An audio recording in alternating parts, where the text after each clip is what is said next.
Tonight, I rise to address another issue, the Trump administration's decision to end the program known as DACA.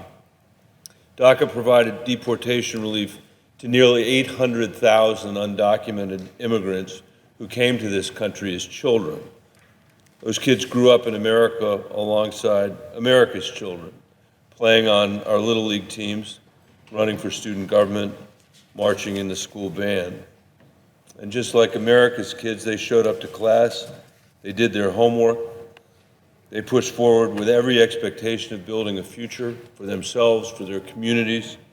And the only difference between them is that the kids that covered by DACA came to America as undocumented immigrants.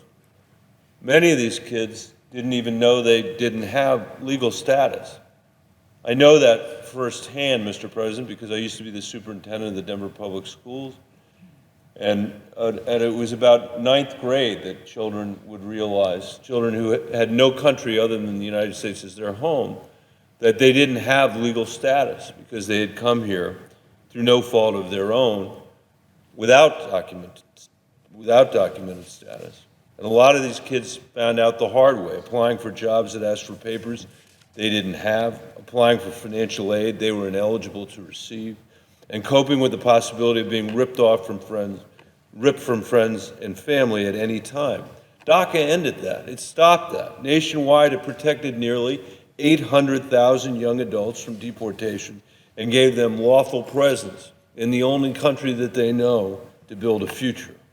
And that's precisely what they've done. Since DACA was enacted, the young people that enrolled in the program have grown into young adults. They found jobs, they paid taxes, they've started businesses, they bought homes, they're raising families. In Colorado, over 17,000 young people came forward to take the government at its word, to share their information and apply for deferred action. Each one of them placed their faith in us to protect them and their families until we came to a long-term solution about their status. Today, President Trump has betrayed that trust. Worse, his decision to rescind DACA betrays the very character of our country. America does not strip parents from their children. We don't strip brothers from sisters. America does not round up neighbors to send them to places they haven't known since they were 2 years old or 6 months old, if they knew it at all. We don't use kids and families as some kind of bargaining chip for legislation. That's not who we are. This decision will not only hurt families and communities, it will also hurt our economy. 90% of DACA recipients work. 7 in 10 have bachelor degrees or higher. They pay taxes. Over the next 2 years, ending DACA could force hundreds of thousands of people to lose their jobs. Colorado alone stands to lose over $850 million in economic activity every single year as a result of this rash decision.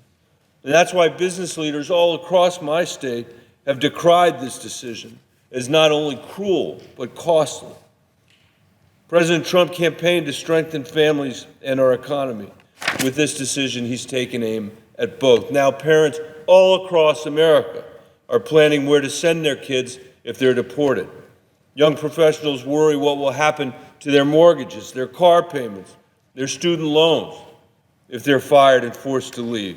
Business owners wonder how they'll make up for the hard workers they've come to rely on over the years. Once again, President Trump has unleashed needless anxiety and uncertainty across America.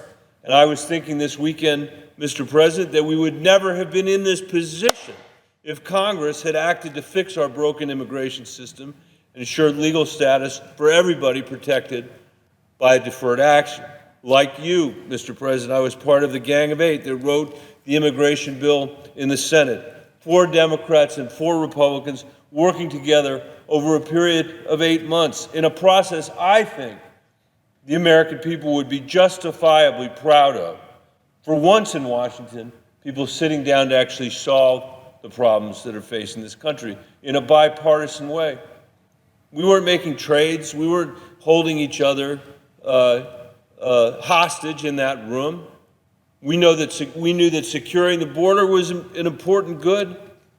We knew that a pathway to citizenship was an important good. And we delivered both to the floor of this Senate. In fact, the bill had very meaningful border security. It's the only bill that's passed either the House or the Senate that had any border security and internal security as well. And as I mentioned, a pathway to citizenship for the undocumented people that are here, including everybody protected by DACA. It was a good bill. I think it was a great bill. And it got 68 votes in the Senate. And if the House would do what the American people wanted us to do, it would have passed our bill. And we wouldn't have had to go through the agony of what the Trump administration is doing to immigrants in this country right now.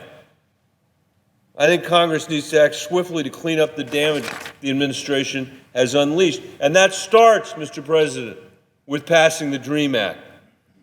And now is the time for our Republican colleagues to come forward on this important piece of legislation that historically was supported by Republicans. And tonight I want to thank my colleague from Colorado, Senator Cory Gardner, for doing just that and joining me as a co-sponsor of the DREAM Act.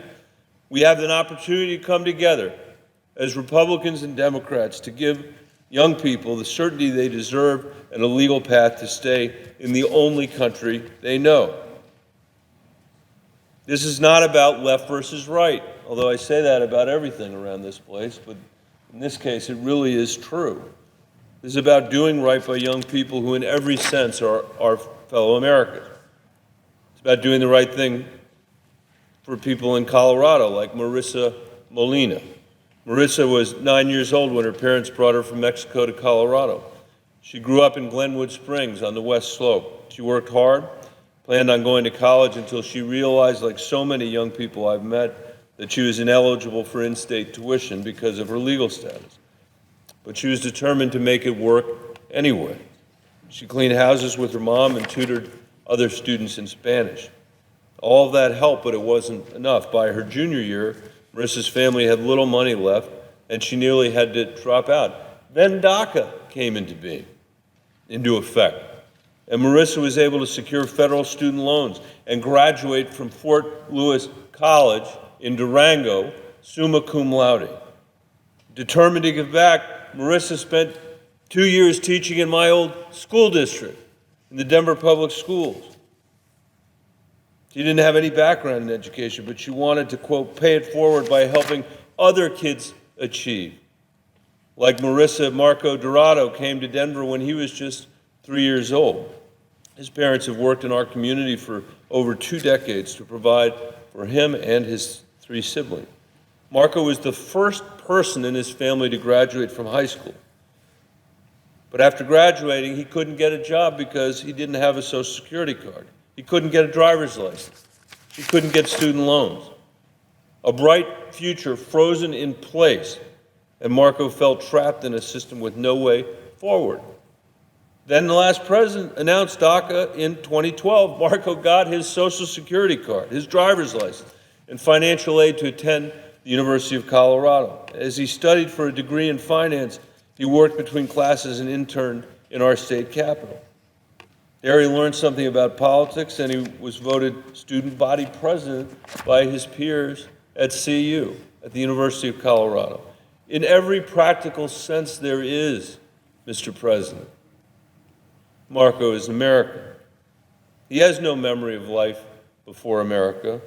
He grew up in our schools, played alongside our kids, attended our colleges, and has been working to improve this democracy. His 2 younger brothers and sisters, as is so often the case, were born here. And a decent and compassionate administration, Mr. President, would find a way for Marco to stay in the only community he knows. A smart and forward-looking administration would seize on this young man's talent and commitment to our nation. A wise administration would recognize in Marco and in Marissa the best qualities of America: hard work, family perseverance, and service.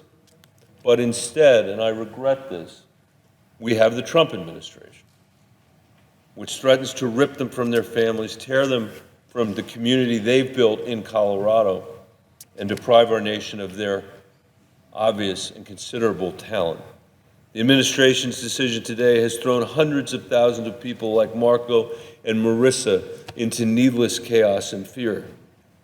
And for what? To satisfy the smallest fringe of the far right?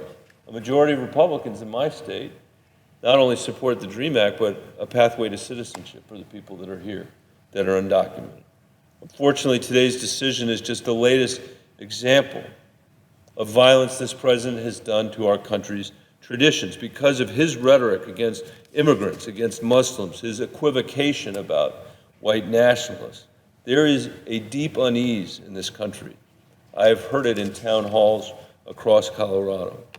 In times like these, it falls on all of us, not just people in the Senate, but all of us, to put our hands on someone else's shoulder and say, I'm glad you're here.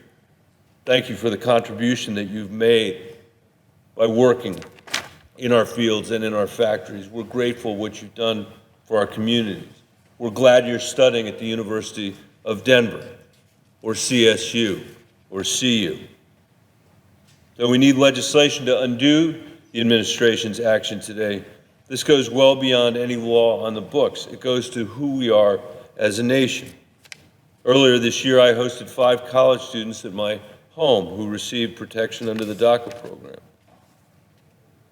I made them breakfast and we sat around the backyard to talk. And I heard the worries that they have that no young person in this country should have to bear.